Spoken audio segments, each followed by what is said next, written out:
Olá, sejam bem-vindos a mais um episódio de Voz Negras na Educação. Hoje a gente vai falar um pouco sobre consciência negra, antirracismo e o futuro da educação pública. A gente está aqui com o professor Rodrigo, aqui da nossa escola, e para a gente começar, queria que você começasse se apresentando um pouco, falasse seu nome, sua idade, quanto tempo você atua como professor. Beleza. Então, obrigado pelo convite, bem feliz de ter sido convidado. Sou o professor Rodrigo, eu dou aula aqui na escola desde 2023, só que eu sou professor desde 2017, ali 2017 eu comecei a dar aula, né, assim que eu saí da graduação. Sou professor de ciências, minha formação me habilita para dar aulas de ciências de 6º a 9º ano e biologia no ensino médio. Foi por uma questão de, oportunidade, eu acabei ficando mais em ciências mesmo, não tive experiência de biologia fora do estágio. E gosto bastante de ciência, me apeguei. E como que é para você, não dar uma aula que é da sua área de atuação?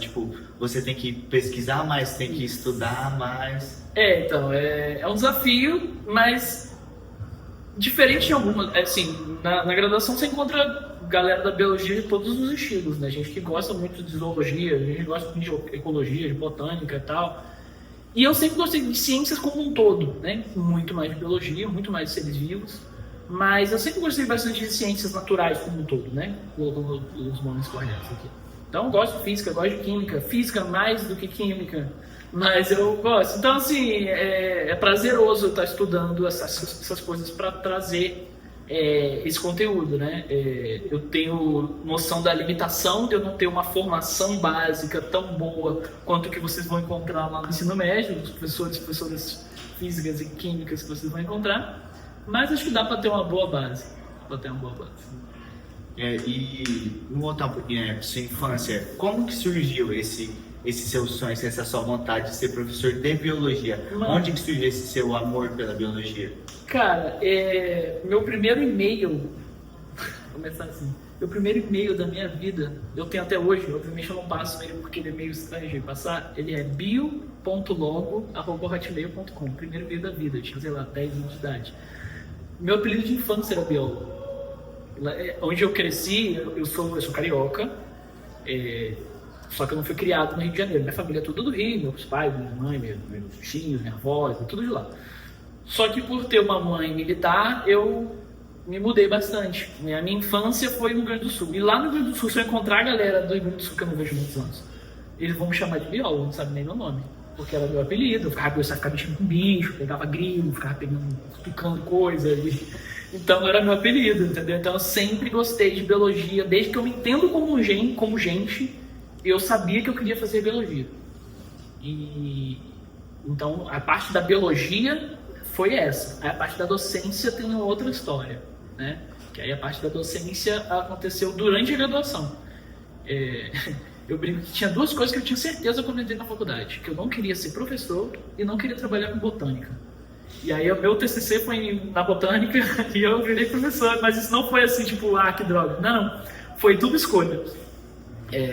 Porque a gente sai da escola com alguns preconceitos, né?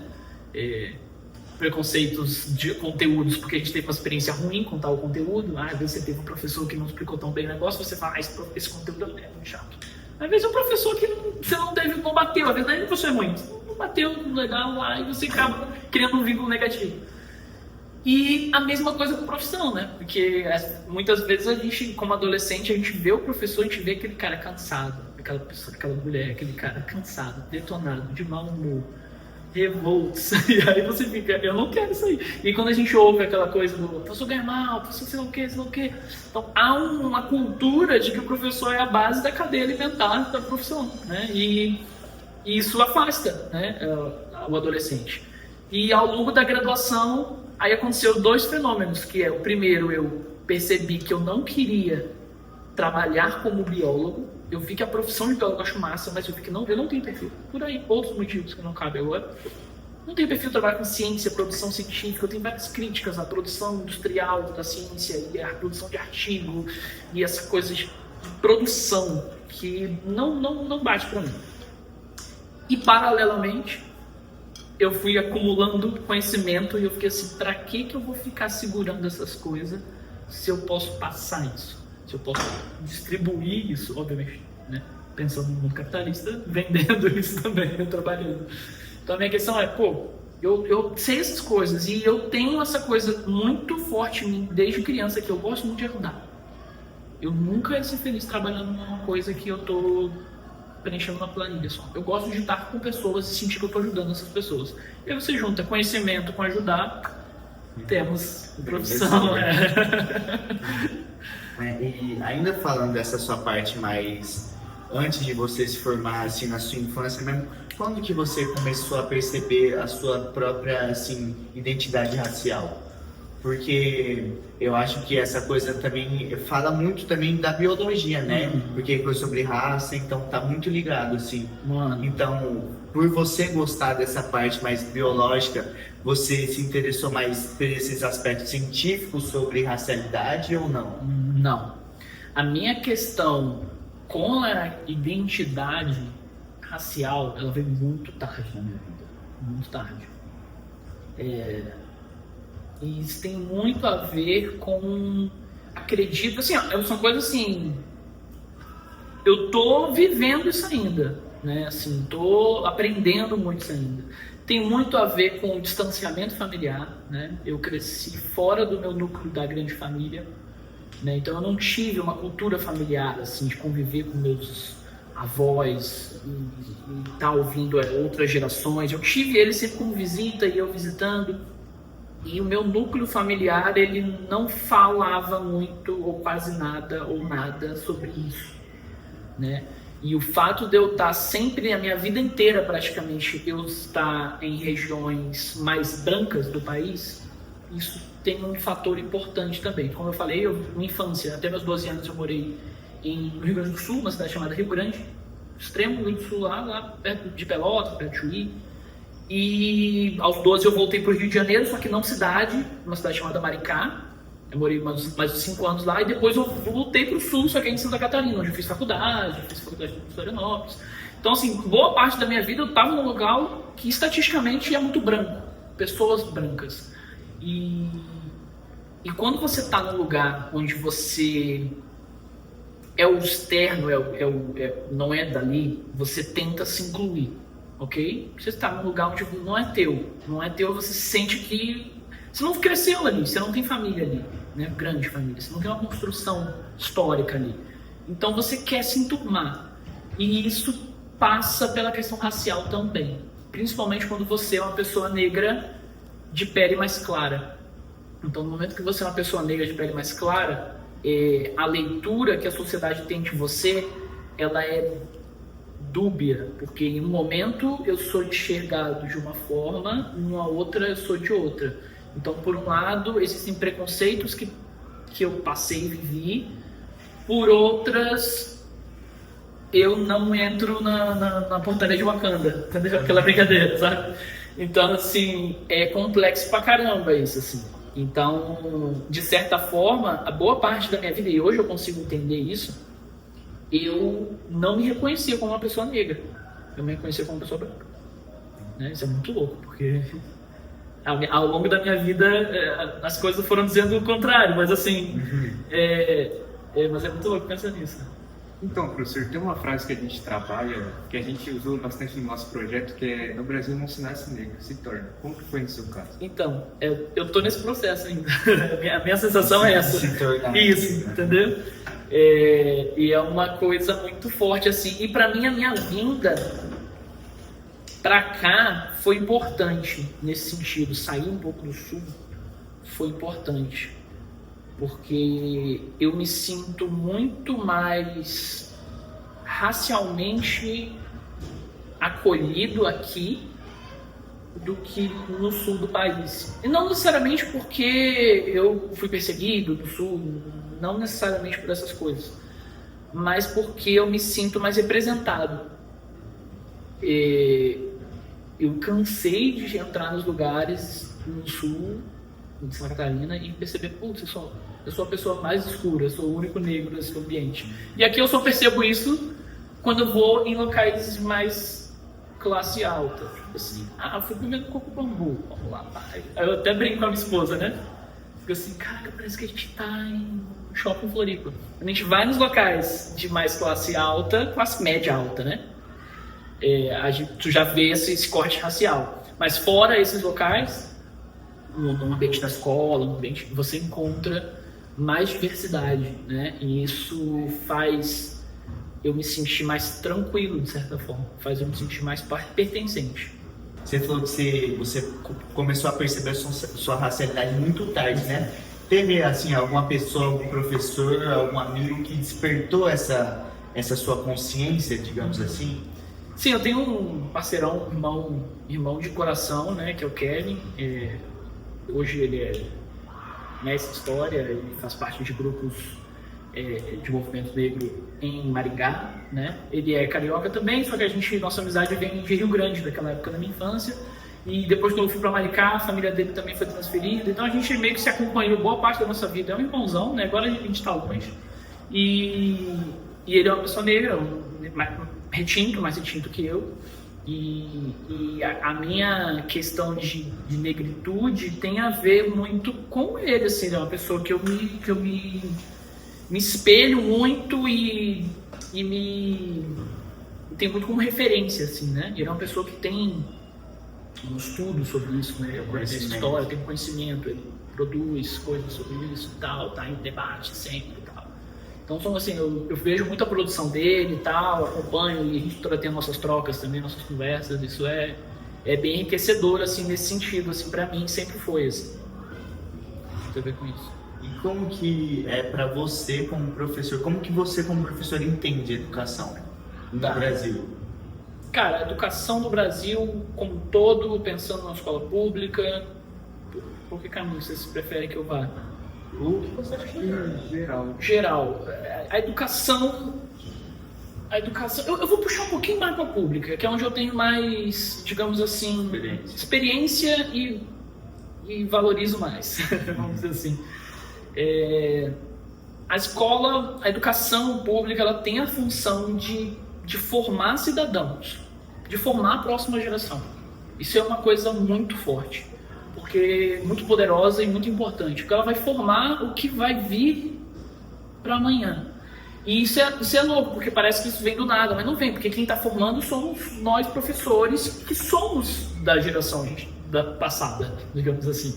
Então, não é como se a geração nova está surgindo do nada, mas a partir da construção, desconstrução dessa geração anterior, dos professores e do estudo, da análise, a gente tenta, com todas as entraves sistemáticas que existem, quebrar alguns padrões geracionais para a próxima geração ser melhor do que a anterior, né? Então, essa função ela é muito importante. Realmente, porque a educação também é um campo político, né? Tipo, como a gente pensar por esse lado.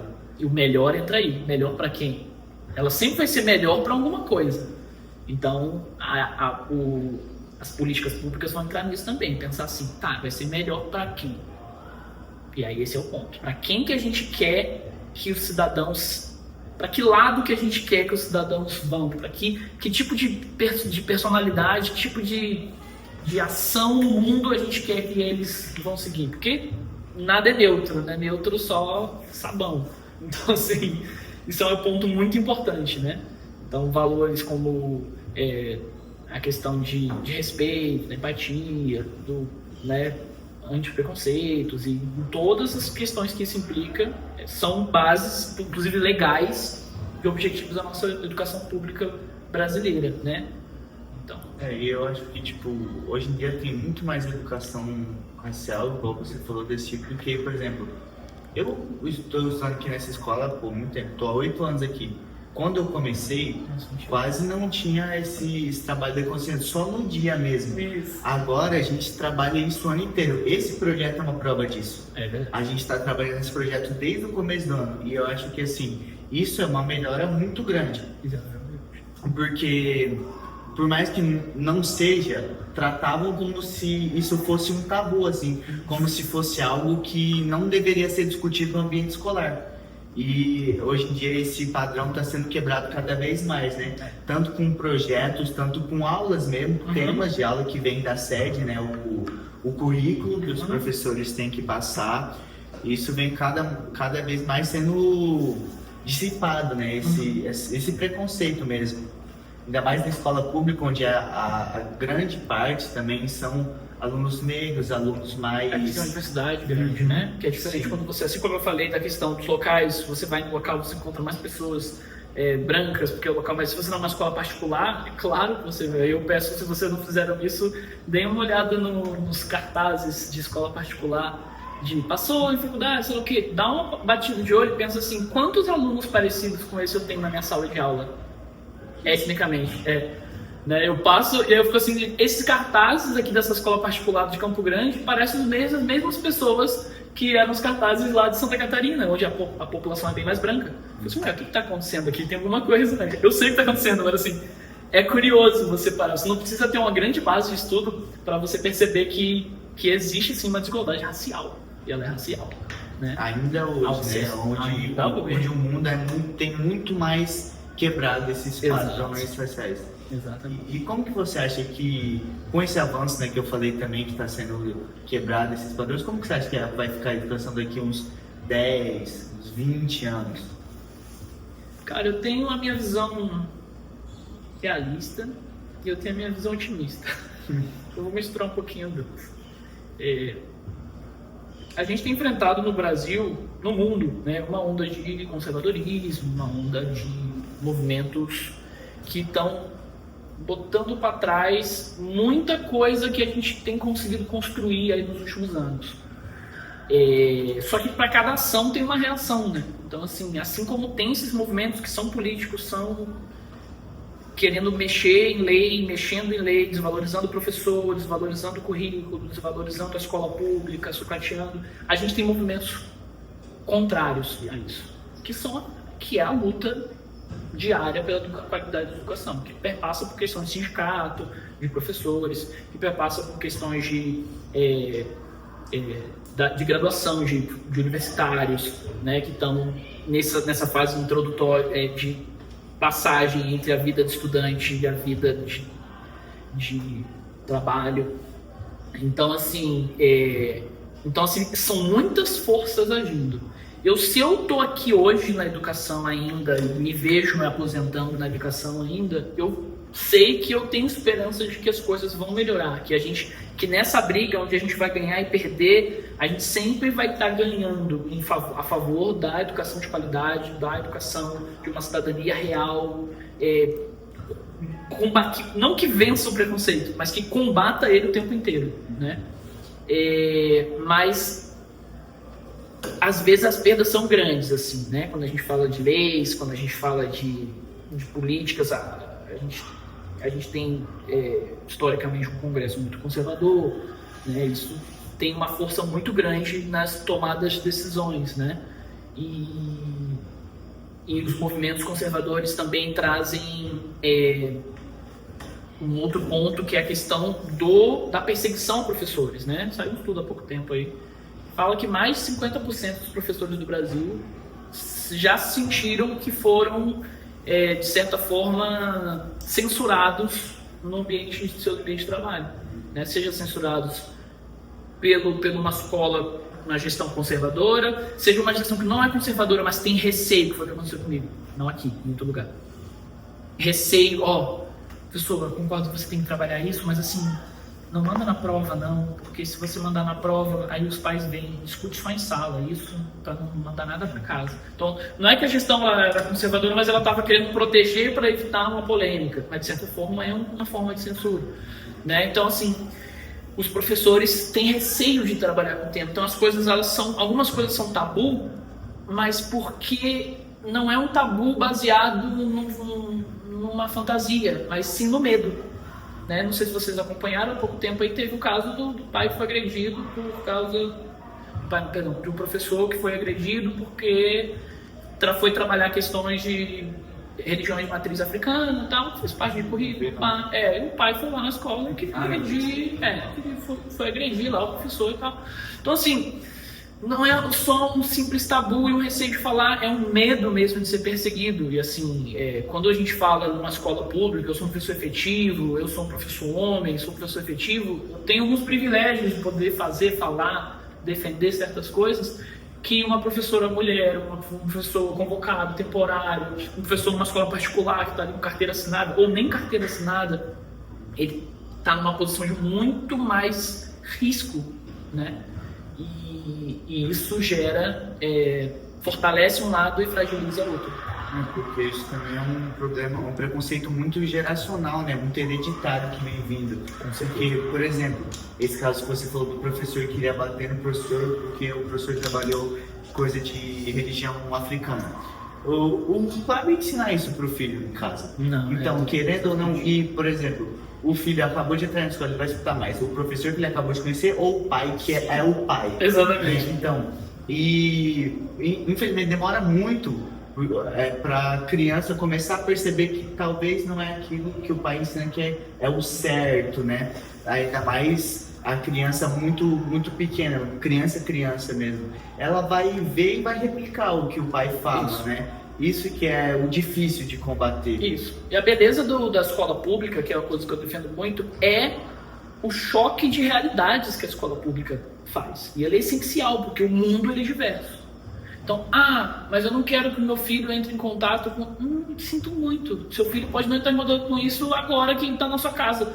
Mas ele vai estar no momento que ele sair, independente de ele estar na escola ou não. Se ele for trabalhar, se ele for viver, se ele for comprar no mercado, ele vai trabalhar com uma pessoa que é diferente dele, que pensa diferente, que age diferente, tem uma orientação sexual diferente e assim por diante. Então, a escola pública, ela é um local privilegiado para você lidar com a diversidade. Né? E por isso que eu acho tão belo isso. Enquanto a rede privada, ela, pelo corte social, ela já cria algumas bolhas, e a escola privada tem essa coisa de não quero que meu filho está estudando com tal coisa, então não quero, vou tirar, vou jogar em outra. E a escola pública não, você está aqui, né? Então assim, você vai ter que lidar com essa diversidade, e isso enriquece a pessoa, né? Isso enriquece, você vai ter que lidar com pessoas diferentes, que vieram com casas diferentes, tem sotaques diferentes, que tem classes sociais diferentes, que tem formas físicas diferentes, e isso é enriquecedor. É desafiador para o professor que está lidando com esse choque entre todos esses alunos, 35, 40 alunos numa sala, mas é enriquecedor para esses estudantes formar cidadãos que vão lidar. Eu não vou nem falar tolerar, porque tolerar é uma palavra tipo assim, eu não gosto, mas eu vou... Não, é saber lidar com a diversidade. Né? Bom, para você, ser um professor negro na escola pública é um ato de resistência? Cara, tá vivo já é um ato de resistência, né? Eu tenho algumas histórias, assim, uma situação, assim, que eu me recordo de quando eu estava em Santa Catarina, que para mim foi muito marcante, que tem a ver também muito com essa minha questão da identidade racial, de ter, sei lá, eu tinha, sei lá, dois alunos, 3 alunos nessa cidade que eu trabalhei, negros, né, que era no interior de Santa Catarina, um local extremamente alemão, assim, de descendência alemã. E essa menina, inclusive, nem era de lá, né? Ela, inclusive, era carioca, se eu não me engano. Era uma aluna do 7º, 8º ano. E no final do ano, ela chegou pra mim e falou, essa menina negra falou pra mim... Eu não lembro exatamente as palavras, mas eu lembro da sensação dela passar assim... Eu gostei muito de ter um professor como eu. Isso pra mim foi uma coisa muito marcante. E foi muito interessante, porque nessa época eu mal me identificava como uma pessoa negra. Né? Então, assim, e aquilo ali foi muito poderoso pra mim. Porque eu senti assim que pela primeira vez eu estava sendo identificado como uma pessoa negra de uma forma positiva. E não como o cara que é perseguido pelo segurança que aumenta no shopping, que é um pouquinho mais chique em Florianópolis. Sacou? Geralmente eu me identificava ali. Tá. Eles estão me vendo como uma pessoa negra. Né? Então foi muito forte isso pra mim. Foi um momento marcante da minha vida que eu sei que eu nunca vou esquecer. Então é assim. É uma resistência. Então, falando sobre esse ato de resistência, também falando da escola, o que você acha que a escola precisa mudar de mais urgente para ser antirracista de fato, para efetivamente se tornar uma instituição antirracista? Mano, o principal para mim hoje, estando numa escola, já há um tempo na mesma escola, o que eu sinto é que a gente precisa ter mais medidas de consequência. Educação é essencial. Educação, orientar, formar é a base, é o principal. Mas se ela não vem com consequências, se você não fizer o que precisa ser feito, fica vazio. fica só assim, é feio, não pode fazer isso não, ó. Não faz de novo. Não faz de novo. Não dá pra ser só assim. Eu costumo brincar, eu estava conversando com umas amigas um dia, e falando assim, galera, a gente precisa de lei até pra botar cinto de segurança. O que é o cinto de segurança? É um negócio que impede você morrer. Você tem que botar a lei e dar multa pra pessoa não se matar quando ela bate. Aí você acha que pra questão racial, que se a pessoa é racista, uma pessoa branca é racista, não tem nenhuma consequência pra ela. Né, direta, o fato de ser racista. E aí não existe nenhuma instituição legal para punir, para trazer a consequência, seja a nível, dependendo do nível que a gente está falando, menor ou maior de idade, né? Então multa, advertência, prisão, fichamento, qualquer coisa que seja, perda de direito, de emprego, de o que quer que seja. Se não tem, fica só papo de moralidade vazia, entendeu? E a moralidade é aquilo que o Renato falou, é o que a família prega. Se a família é racista, mano, não vai ser racista. Acabou, assim, a curto prazo. Eu não acredito que somente a educação da escola sozinha, sem o amparo da família, vai conseguir fazer isso. Então, o que é a minha visão? A minha visão é que a gente tem que construir uma sociedade que ela é intolerante a racismo, a preconceito. Ela é intolerante. Então, assim, as pessoas têm que entender que não há espaço para esse tipo de atitudes. Você pode pensar o que você foi, aí a educação vem para tentar mexer no pensamento. Mas se você não mudar o teu pensamento, esconde suas atitudes, mano. Porque não tem espaço para você. Não vai ter espaço nesse teu emprego para gente racista. Não tem espaço para você fazer um concurso público se você tem processo racista contra você. Não vai ter espaço nessa escola para você, se você for racista com um colega da escola, que a gente não vai ficar protegendo, não vai ficar colocando os meninos em perigo enquanto você está tocando terror aqui. Não vai ter espaço. E as pessoas, elas têm que entender isso. Para mim, a gente só vai conseguir construir uma sociedade menos racista no momento que a gente for mais firme. Institucionalmente, a gente proibiu o racismo mesmo. E a gente tem leis para isso, mas existe muita passação de pano, existe muita flexibilização, existe muito... Isso atrapalha, né? E aí, enquanto a gente está muito preocupado em ensinar, a gente está colocando as pessoas que estão sofrendo em risco. A gente está colocando as pessoas que estão ali no fundo do poço, ali sendo humilhadas. Mas aí tudo bem, aguenta aí que eu tô precisando educar esse menino branco aqui, sabe? Sim, umas coisas assim que não cabe mais em 2025. Então, a minha visão é que a gente tem que ser mais firme. A gente tem que ser mais firme. Bom, você estava falando sobre a necessidade do governo, né, de implementar mais leis, mas como que um professor pode praticar o antirracismo na sala de aula? É complexo pra caramba. Todas as questões que eu comentei do tabu baseado em evidências, né, digamos assim. Mas existem coisas macro, existem coisas micro, né? O macro tem a ver com projetos como esse, né? Que vocês estão desenvolvendo aí junto com professores da escola.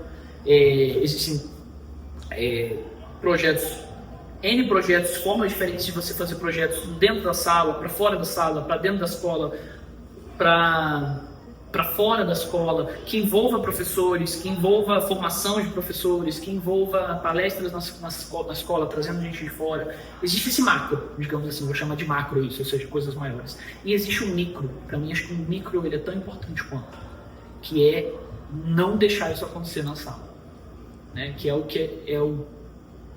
difícil, assim, porque às vezes a gente ouve umas coisas assim que fica assim, e como uma pessoa negra, às vezes é difícil você lidar, porque te atinge no pessoal também, quando você ouve uma piadinha. Dói mais. E aí você tem que pensar que, eu sou aqui um professor, eu tenho que saber o que eu vou fazer, o tom que eu vou fazer, como que eu vou agir, né? Mas é importante ter as pessoas negras na escola em diversas funções, porque por mais bem intencionados, as pessoas brancas, elas não vão entender o que é você sofrer racismo, não vão entender, né? E é importante isso, a gente ter pessoas negras em diversas camadas da sociedade e pensando numa escola, em diversas camadas dessa escola, para a gente pensar assim, não, aconteceu tal coisa, houve uma ofensa, como vou lidar aqui? Como é que eu vou lidar com isso? Eu vou tirar o aluno de sala, eu vou acolher o aluno que sofreu, eu vou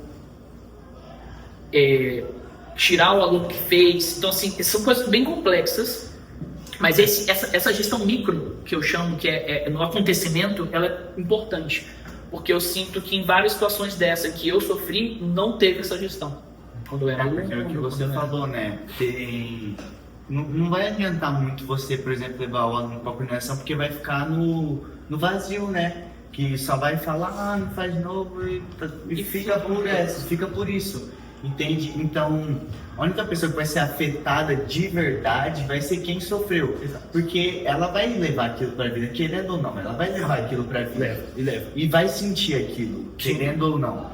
E a outra pessoa não, para ela foi só mais uma... Vamos supor, tem muita gente que acha, uma brincadeira, mas uma piada. Eu tenho zero lembrança do que aconteceu na minha quinta série. Zero não, tenho uma lembrança. E foi uma situação de racismo que eu sofri.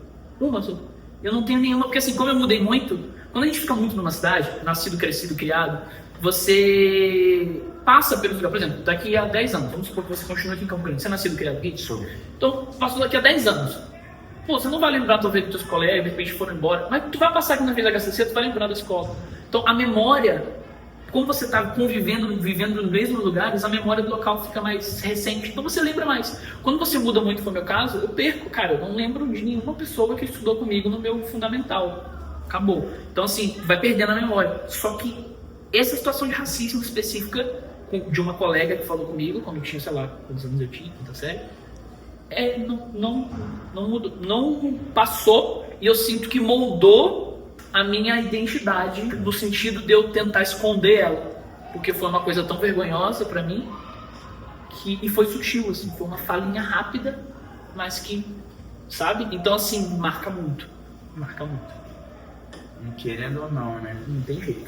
Então, eu acho que você tá bem certo nesse caso que você falou, que devia ter uma punição mais forte, deviam mesmo pregar esse martelo, né?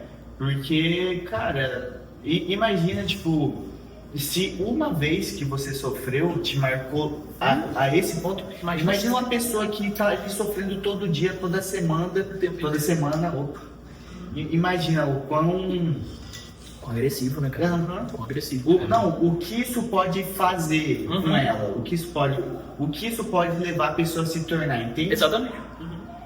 Porque, querendo ou não, a pessoa, ela pode, tipo, já que eu sou assim, não tem pra que eu querer esconder. E vai virar o que os outros falam, entende? Ou vai esconder, negar a sua existência.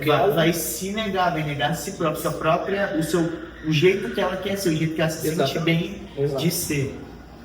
Mas é o que você fala, é muito difícil de ter. Porque ou às vezes fica muito... A punição fica muito forte, não fica condizente com o nível do ocorrido, ou fica muito fraco. Fica branda.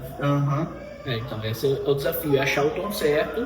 Achar o meio termo. Achar o tom certo. Ter medidas punitivas sim, mas que elas tenham também questão de orientação, mas entender cada caso, entender quem é a pessoa que fez, qual é o contexto dessa pessoa que fez, quantos anos dessa pessoa. É uma pessoa que, por exemplo, pensando em escola, é uma pessoa que está muito tempo na escola, é uma pessoa nova que chegou agora, veio de outro lugar e está meio boiando.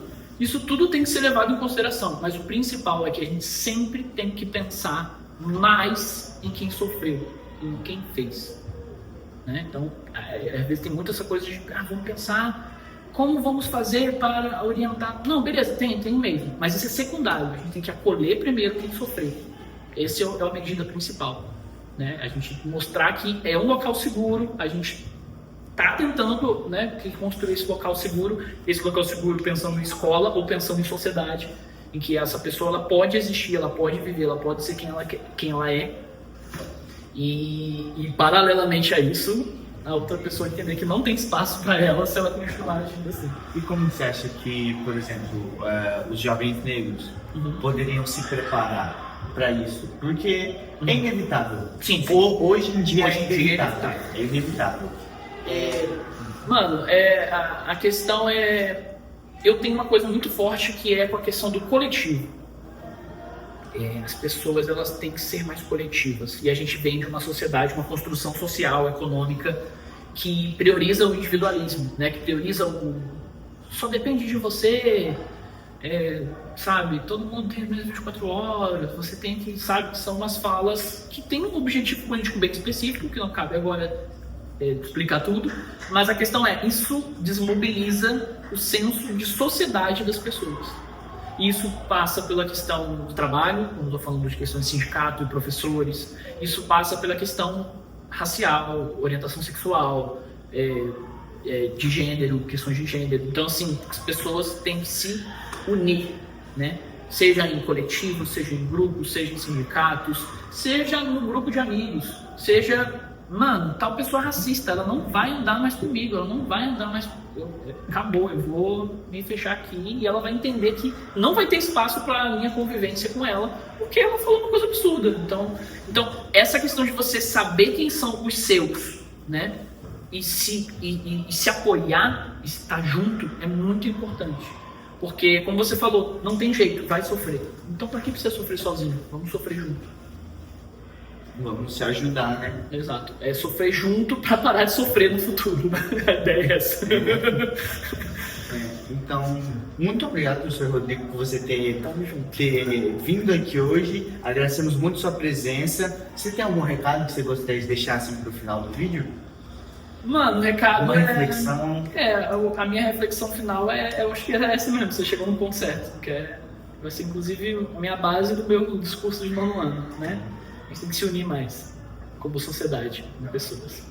E muito obrigado para você que assistiu até aqui. Confiram os próximos episódios e aguardem os próximos também. Muito obrigado. Tchau.